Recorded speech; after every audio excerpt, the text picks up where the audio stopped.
Assalamualaikum warahmatullahi wabarakatuh. Salam jaslat, salam persaudaraan. Ya, dulu-dulu pada konten kali ini saya akan memberikan informasi dari videonya Kang Mas Murjoko, perjalanannya dari siswa sampai disahkan menjadi tingkat 2 dan menjadi ketua umum pada saat sekarang ini. Seperti apa videonya? Dan sebelum kita menyimak videonya, mari tekan subscribe dan tekan tombol loncengnya biar tidak ketinggalan konten-konten saya selanjutnya. Mari kita simak videonya sebagai berikut.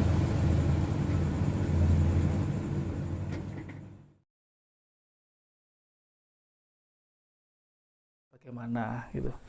Jadi saya dulu mulai berlatih di Serate tahun 1968, yang waktu itu saya sudah lulus SMP. Kemudian saya mendaftarkan latihan di Serate di Pavilion Kabupaten Madiun di tempat kediamannya Kamas Imam Kusupangat. Saya latihan minggu pagi di kelompok tanggung, kemudian bersama dengan latihan siswa putri.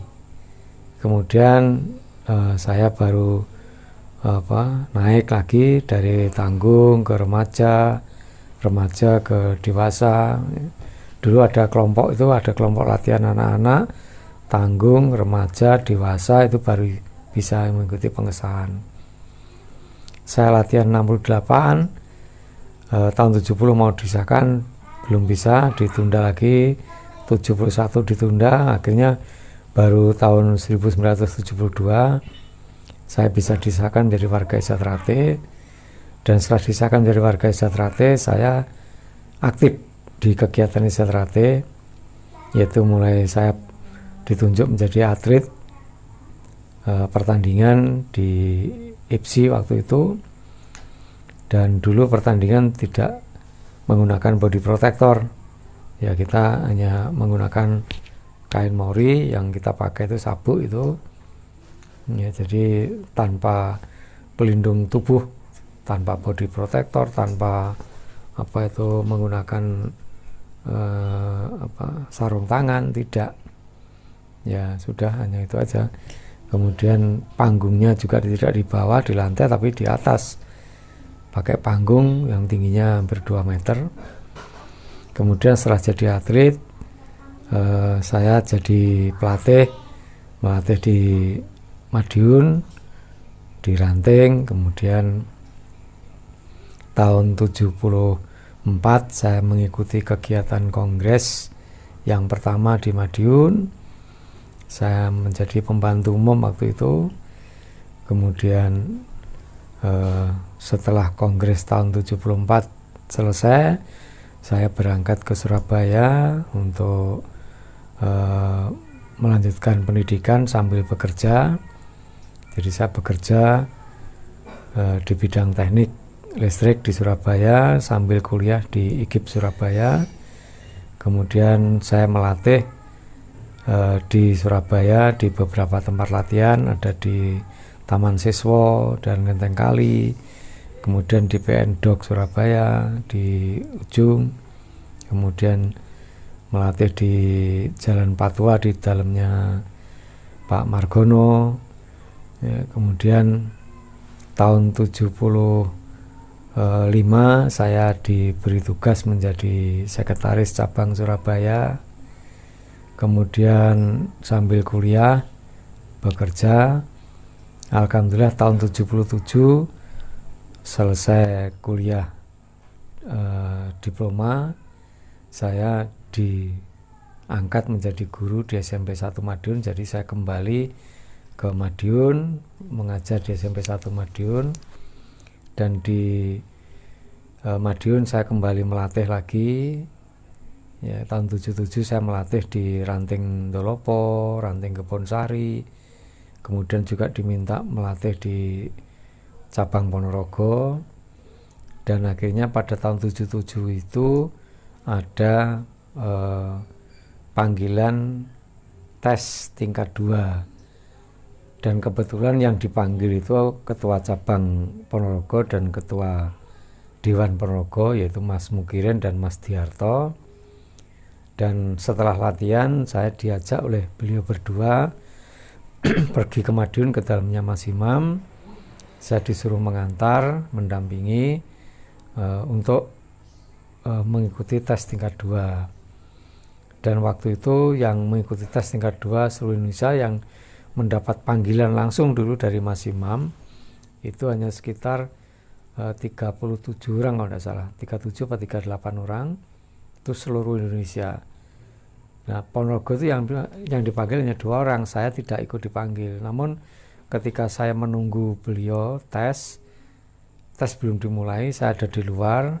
Kemudian ketika Mas Imam keluar dari ruang dalam, melihat ada saya duduk di depan di samping mobilnya Mas Tiarto, saya dipanggil.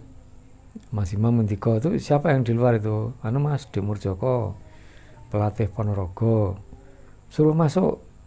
Terus saya dipanggil oleh Mas Mukirin, Demur ditimbali Mas Imam. Terus saya masuk ke dalam, oleh Mas Imam ditanya, situ bawa baju hitam, bawa Mas habis ngelatih tadi, udah ganti baju ikut. Tuh saya enggak ikut Mas, saya tidak mendapat surat panggilan. Udahlah ikut, ganti baju. Nah, saya kaget, saya disuruh ikut tes. Akhirnya saya ikut tes dari mulai senam jurus dan sebagainya. Kemudian tengah malam sekitar jam 1:30 itu dilepas oleh Mas Imam jalan keliling kota Madiun, tapi tidak boleh bicara, membisu. Pelatih waktu itu ada Mas Maji dan sebagainya, Mas Tarto, Mas Maji, Mas Isbiantoro, itu di tengah jalan mengganggu kita yang sedang lewat, dan lewatnya tidak bersama-sama, hanya 2 orang itu. Nah, akhirnya kurang lebih jam 4 pagi sampai di kediaman Mas Imam kembali, dan habis itu Mas Imam mengumumkan yang lulus ini. Ternyata yang lulus waktu itu hanya 21 orang. Loh, nama saya disebut. Saya juga kaget, saya protes. Loh Mas, saya kan tidak ikut tes Mas. Saya tidak ikut mendapat surat panggilan, kok saya diluluskan. Malah Mas Mukirin, Mas Tiarto tidak lulus. Ketua cabang, ketua dewan tidak lulus, malah saya yang diluluskan. Saya, Mas, nggak enak Mas saya. Terus Mas Tiarto, Mas Mukirin, udah Demur itu sudah rezeki penjenengan, udah terus saja, enggak apa-apa. Akhirnya saya terus berlatih. Alhamdulillah tahun 78 saya disahkan tingkat 2 bersama dengan 21 orang dari seluruh Indonesia. Bersamaan itu pula Mas Maji disahkan tingkat 3 oleh Mas Imam. Mas Maji disahkan tingkat 3 di dalamnya Mas Imam di Pavilion Kabupaten. Setelah itu ganti Mas Imam dengan Pak Badini waktu itu mengesahkan tingkat 2 saya dengan teman-teman itu di dalamnya Mas Maji di Jalan Ahmad Yani. Jadi pengesahan saya itu di dalamnya Mas Maji di Jalan Ahmad Yani. Nah, kemudian setelah itu dilanjutkan mengesahkan tingkat 1 warga baru di gedung Balai Desa Rorombo. Itu cerita dulu demikian itu. Jadi saya berangkat tingkat 2 itu justru dari Ponorogo karena saya sebagai pelatih Ponorogo waktu itu. Kemudian dalam perjalanan waktu saya mengikuti kongres lagi tahun 77. Kemudian ditugasi menjadi pembantu sekretaris. Ya, kemudian Mas Imam diangkat menjadi ketua Dewan Pusat, Pak Badini menjadi ketua umum pusat, Mas Maji menjadi ketua 1 pusat, Mas Isbiantoro itu menjadi sekretaris umum pusat. Kemudian tahun 81 diselenggarakan Mubes, jadi istilah kongres diganti Mubes. Di Mubes 81 inilah Mas Imam tetap diangkat menjadi ketua dewan. Pak Badini yang tadinya ketua umum diangkat menjadi wakil ketua dewan. Mas Maji yang tadinya ketua 1 pusat diangkat menjadi ketua umum, dan saya ditugasi menjadi sekretaris umum. Mas Isbiantoro ditugasi menjadi ketua 1 pusat. Ada Mas Singgih juga masuk menjadi jajaran ketua di pusat. Saya menjadi sekretaris umum. Kemudian tahun 85 diselenggarakan Mubes lagi. Kemudian di Mubes tahun 85 ini Mas Imam tetap ketua dewan, Pak Badini wakil, Mas Maji tetap ketua umum, kemudian saya tetap sekretaris umum, kemudian yang lain masih tetap, Mas Isbiantoro, Mas Inggi masih menjadi ketua di pusat. Kemudian tahun 87 Mas Imam meninggal, ditunjuklah Pak Maroto sebagai PLT, ketua dewan. Kemudian tahun 91 diadakan Mubes. Disitulah saya diangkat. Waktu Mubes 91 ini Mas Maji diangkat menjadi ketua umum pusat, masih tetap. Nah, karena Pak Maroto menjadi PLT, maka di Mubes 81 Pak Maroto ditetapkan menjadi ketua, tapi Dewan Pusat diganti nama menjadi Dewan Pertimbangan Pusat. Mengapa? Karena Pak Maroto masih tingkat 2, Mas Maji ketua umum tingkat 3. Akhirnya istilahnya diganti Dewan Pertimbangan Pusat. Kemudian ada Mubes lagi tahun 2000, Mas Maji diangkat menjadi ketua Dewan Pusat dan sekaligus menjadi ketua umum pusat. Kemudian saya menjadi ketua 1 pusat, ya. Kemudian ada perjalanan waktu lagi tahun 2008 diselenggarakan Rapimnas, di mana cabang-cabang seluruh Indonesia hadir. Di situ disepakati ditetapkan adanya anggaran dasar anggaran rumah tangga tahun 2008. Kemudian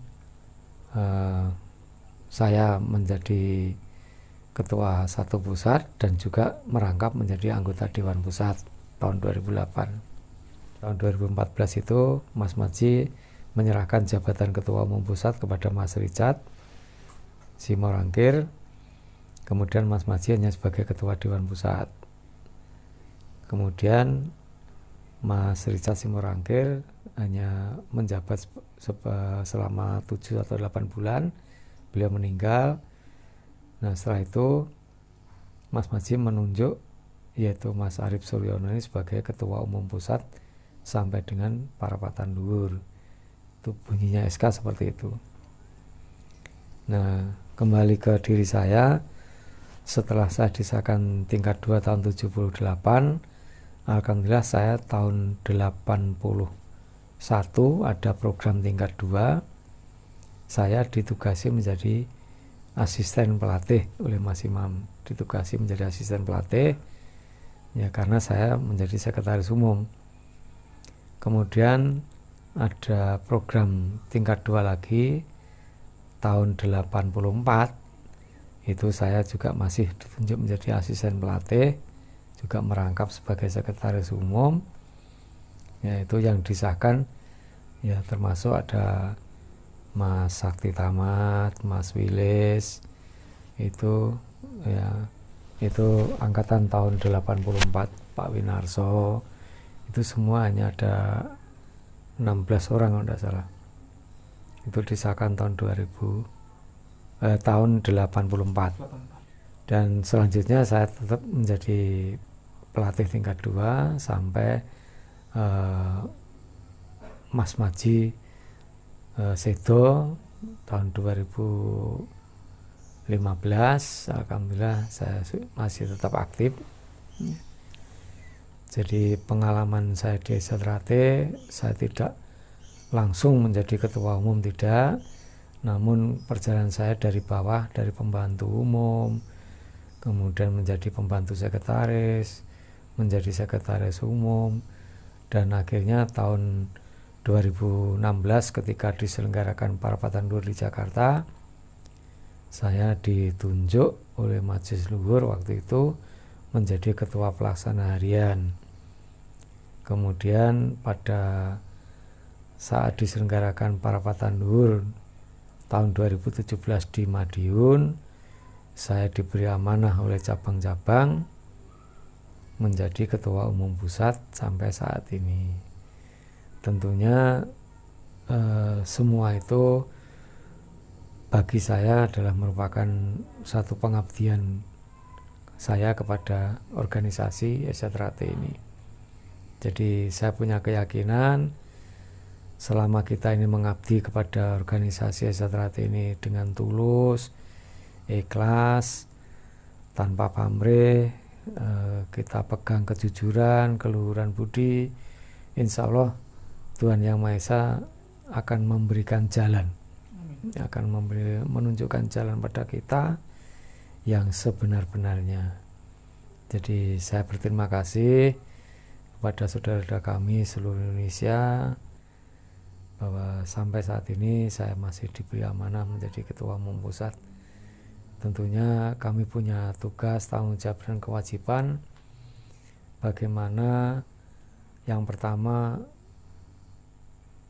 carut marutnya SCTRATE saat ini bisa segera selesai dan SCTRATE bisa kembali menjadi guyub rukun sehingga usaha kita membesarkan SCTRATE benar-benar diridhoi oleh Allah Subhanahu wa taala. Di samping itu juga tentunya saya punya tugas, tanggung jawab dan kewajiban yaitu untuk bagaimana mengelola organisasi SCTRATE ini lebih profesional, lebih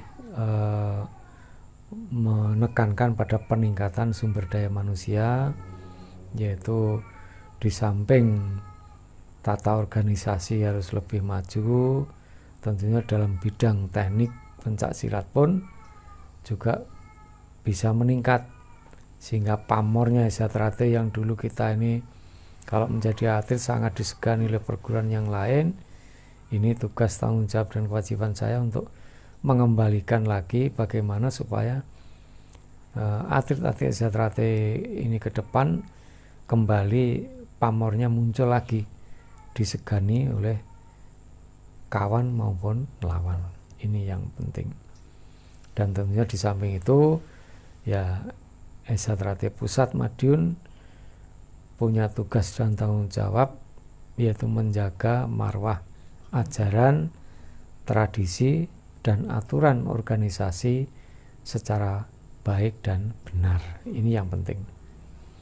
Jangan sampai marwah ajaran, tradisi dan aturan SCTRATE ini dibelokkan ke arah-arah yang tidak baik hanya untuk kepentingan sesaat. Karena warga SCTRATE yang sudah jumlahnya jutaan ini, yang sekarang mungkin kalau dihitung ya sudah mencapai 8-9 juta lebih, ini tetap guyub rukun. Karena SCTRATE ini warganya sangat majemuk, sangat heterogen. Ada SCTRATE itu ada dari Aceh, dari Sabang sampai Merauke. Ditinjau dari latar belakang kehidupannya macam-macam. Jadi sukunya ya macam-macam, suku apa ada kita ada. Karena SCTRATE alhamdulillah saat ini setiap provinsi yang ada di tanah air, 34 provinsi ini sudah ada cabangnya SCTRATE, meskipun belum merata. Cabang kita saat ini yang mengikuti Persaudaraan SCTRATE Pusat Madiun saat ini sudah mencapai 320 cabang di seluruh wilayah Indonesia, dan di luar negeri kita punya cabang khusus yang jumlahnya sampai detik ini ada 28 cabang khusus yang kita punya. Tentunya semua itu adalah keberhasilan kita bersama. Saya tidak mungkin bisa melaksanakan tugas dan pengabdian saya tanpa didukung oleh saudara-saudara kita yang lain. Ini yang penting.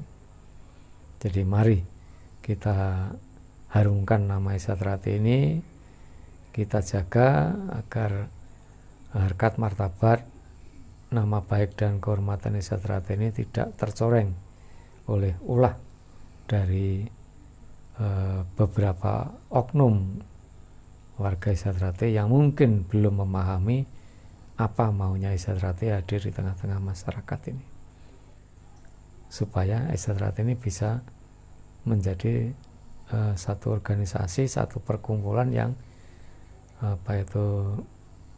bermanfaat bagi kemaslahatan umat, rahmatan lil alamin. Ini yang penting.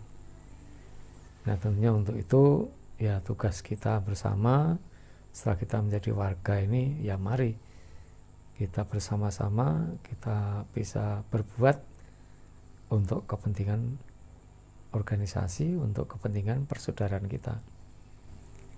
Jangan sampai kita bertanya apa yang kita dapatkan dari Esa Terate, tapi apa yang kita perbuat untuk Esa Terate ini. Itulah yang harus kita tanamkan kepada adik-adik kita, generasi muda yang akan datang ini. Saya kira itulah saudara sekalian, beberapa hal terkait dengan kegiatan saya. Jadi sampai kapanpun, andai kata nanti suatu saat saya sudah tidak menjadi ketua umum, saya tetap mengabdi pada Esa Terate sesuai dengan kemampuan yang saya miliki. Saya kira demikian saudara sekalian. Terima kasih atas perhatiannya dan mohon maaf apabila ada yang kurang berkenan dalam saya menyampaikan sekilas tentang perjalanan diri saya dalam mengabdi di Esa Terate ini. Sekian, billahi taufiq wal hidayah, wassalamualaikum warahmatullahi wabarakatuh. Ya, itu tadi video dari Kang Mas Murjoko selaku Ketua Umum Persaudaraan Sejati Terate. Dan terima kasih sudah menonton, dan jangan lupa support channel saya. Wassalamualaikum warahmatullahi wabarakatuh. Salam jasrat, salam persaudaraan.